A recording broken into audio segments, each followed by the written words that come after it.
We talked with you, friends, even a long time ago, about 4 years back, about the fact that there are laboratories, both in Ukraine and in Russia, that work with strains for infecting the population. These strains are brought in from Africa.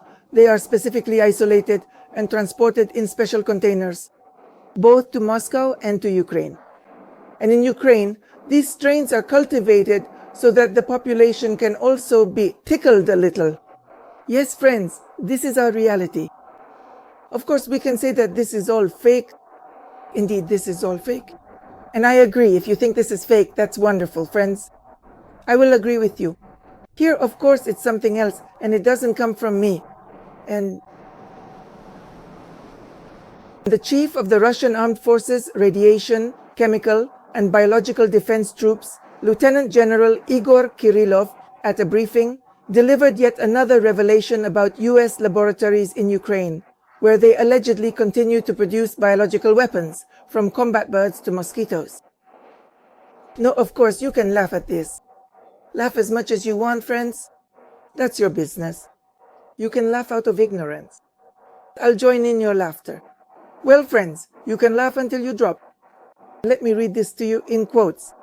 So, on November 10th, at the request of a non-profit organization, a 345-page document was obtained concerning the funding of the company Black & Witch and its activities on the territory of Ukraine.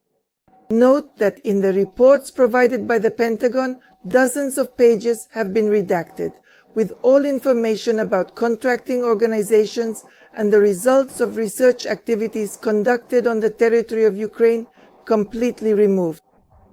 The published documents once again confirm the cooperation between Kyiv and Washington, as well as attempts to establish control over pathogens in Ukrainian laboratories by implementing the PAX system, elements of which were supplied to Ukraine labeled as property of the US government. The screenshots from the detailed presentation shown by Kirillov also explicitly state that the United States government is actively funding anthrax research in various Ukrainian biolaboratories. So, friends, the article we have is from November 28, 2022, when the military operation in Ukraine was already underway. Of course, you could say this is fake, friends, but I know laboratories and I know how they operate. Let me tell you, there is nothing fake about this. Both Ukrainian and Russian laboratories are involved in this, including with anthrax. So when people say it's fake, Ukraine, for example, shouts that it's fake. No, it's not fake. Not fake. They say that for the public.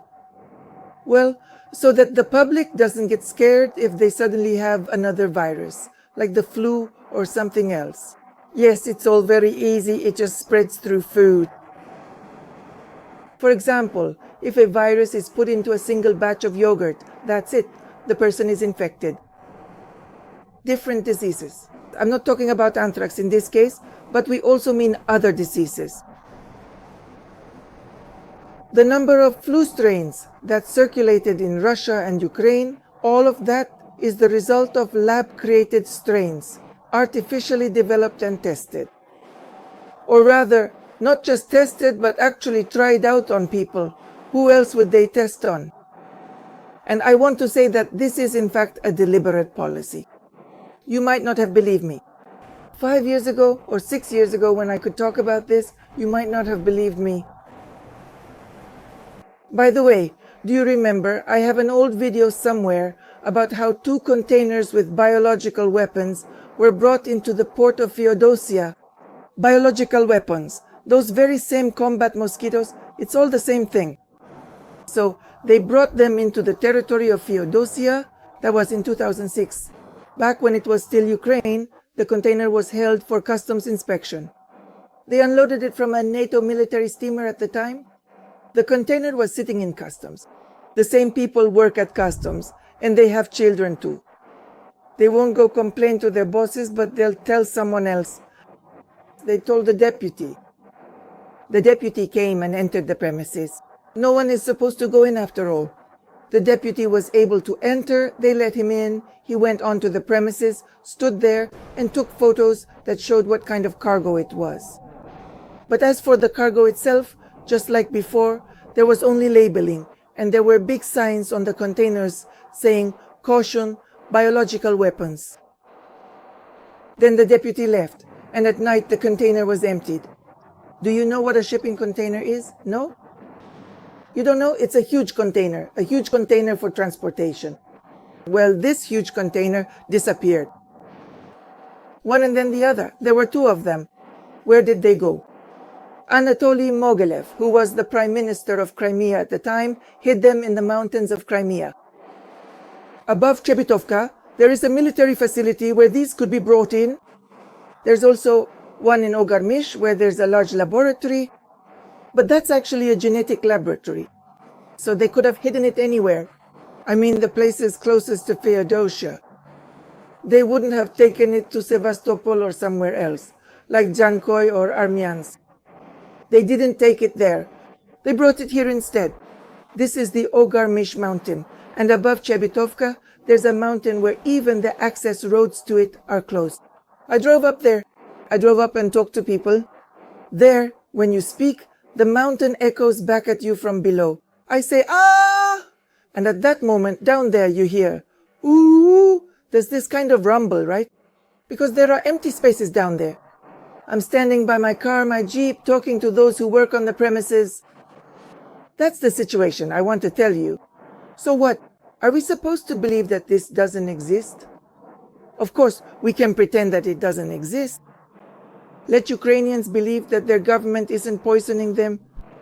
But I don't know, friends, how to prove anything to anyone. I could say the same thing. And in Russia, it's exactly the same. And why do you think Prigozhin is involved in food products? Why? Why were there poisonings in his schools? And do you know what kind of poisonings those were? What strains were mixed into the yogurts or into some other products? You don't know. And I don't know.